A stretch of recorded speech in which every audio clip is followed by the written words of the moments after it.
Ama naming makapangyarihan sa lahat, sinasamba po kita sa lahat ng oras. Maraming salamat po sa isang buong araw na nagdaan na puno ng biyaya, pag-ibig at kaligayahan.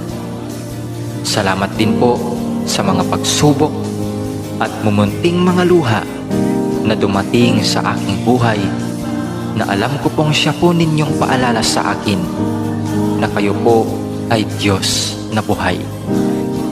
Maraming salamat po sa pagbabantay sa akin at sa aking pamilya at mga kaibigan sa loob ng maghapong ito, at sa paggabay sa amin sa mga pagsubok na aming nakasalamuha. Alam ko pong nariyan kayo sa aming tabi sa lahat ng oras upang kami ay bantayan at gabayan.